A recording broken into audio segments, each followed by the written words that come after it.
say that that was just a European thing. Hang on, let me see. Yeah.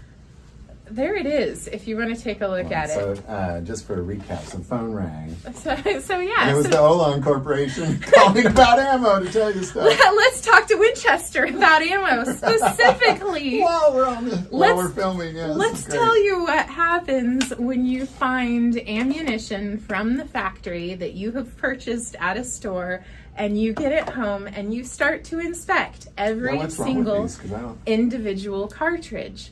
So as you're looking at this cartridge, it's not noticeable to most people until you start to look at the neck of the casing. This is where the neck is actually compressed down to hold the bullet.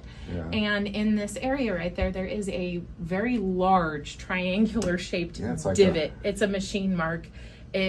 Something was in there. It's almost like it got folded or something. I don't know, as you crimped it. I am not entirely certain how that happens, as I am not the expert on reloading. Out of 40 individual cartridge cases that we looked at, we only found the one, and I have no idea how we found that in the store. It was just a random fluke. Sometimes you'll open a box of ammo, pull one out to show somebody a cartridge, and then we got to looking and went, oh heck. That is not right. It seems like there is a little divot, a little tiny one in other ones. So, and some of it could just be a little bit of tarnish on the brass. Believe it or not, ammunition does tarnish. These brass cases are raw brass, and so they will patina over time. So what the Olon Corporation have to say? So they will be taking care of this and will be reimbursing us for the ammunition that we purchased for our shelf. Now, if it was a customer with the same issue, you got it home and all of a sudden that ammunition just is totally broken in some way, shape, or form. And you're like, really shouldn't shoot that through my gun. But the company that I purchased this from, most gun stores do not accept ammunition back. Once you make a purchase at a gun store, all sales are final, whether it goes for guns, whether it goes for ammo, anything else. We cannot comfortably tell a manufacturer once that ammunition leaves the door that it hasn't been tampered with in any way, shape, or form. So this obviously didn't leave the door. So this did not leave the store, and we found it here. And so once you find a manufacturer defect, it is your responsibility to contact the manufacturer and let them know. And they're going to want to know some information. They're going to want to know where you purchased it from, how much you paid for it. If you have your original receipt, that is so helpful. And then they'll also want some information from the box. There is usually a lot number for the ammo on the box. Printed on the box. And this tells you, okay, where the run, it tells them how their run was made, when it was made, how many boxes were in that lot. They can go look up everything. And if they get enough recalls on certain lot numbers, they'll recall that whole lot number. Just look into it. Every year there's a lot of recalls on certain lot numbers, not just on ammunition, but on other things too. Toasters, teacups, I'm sure there's recalls. So now, generally speaking, how are companies on being like, are they just like, we will send you a new box, or sorry about that, or is it kind of a runaround? Some of them are I've never sent back ammo before. Very easy. This is my very first time that I have had to send back ammunition or contact a manufacturer on defective ammunition. So I can't speak to everyone's individual experience. This experience has been drug out. We purchased these in November. We discovered it in December, and here it is January, and they are just now getting back to us. Yeah, that's funny that they called over. Right. I mean, right in the middle of filming, and it's like, well, let's see who's calling. Oh, the Olin Corporation. Well, I guess I better take this. That's funny. So don't be in a hurry, I guess is what you're saying if you have bad ammo. Don't be in a hurry. So my guess is that their customer service is doing a great job of helping each customer in the order in which the problems are stacking up.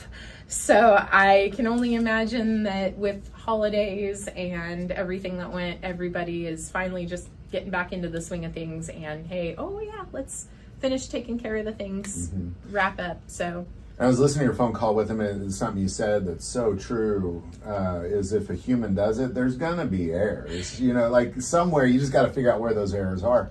But I think that also speaks to, you know, because I've had firearms where I'll, you know, own them for years and I don't ever have a problem. Then for some reason I have a problem with one round.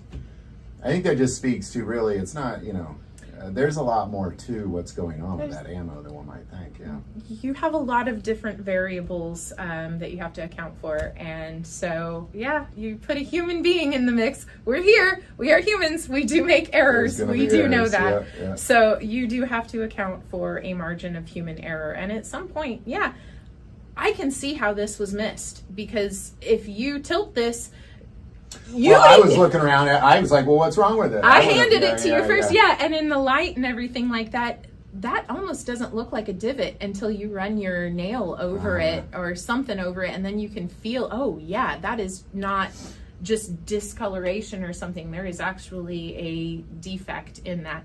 It does happen.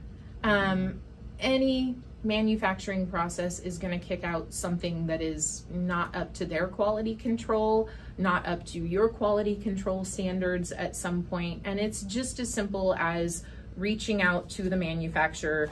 If you have the original box, it is so easy to find the contact information. Unfortunately, most gun stores will not be able to help you, but the manufacturer who made the ammunition will happily, most of the time, and responsibly take care of the issue.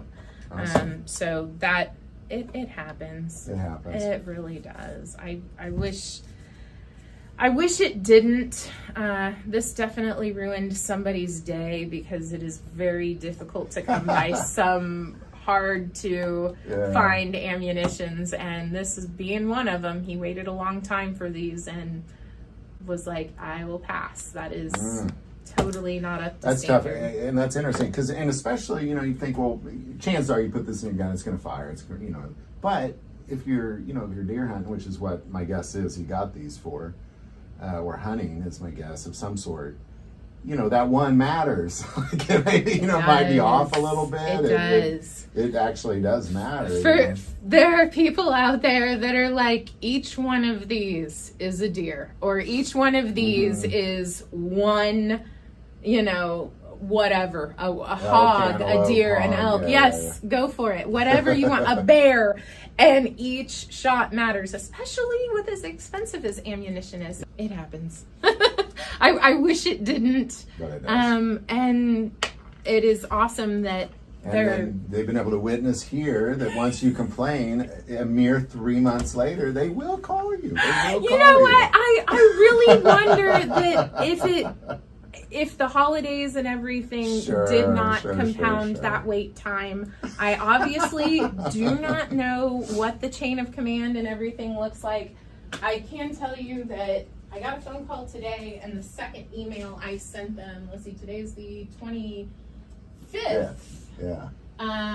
So email number 2 to them was received on the 23rd. So it was 23rd of January, and today's the 25th. So nice. Okay. So it was quick, but it did it did take more than once. With all to your reach out data to and them. notes, yeah.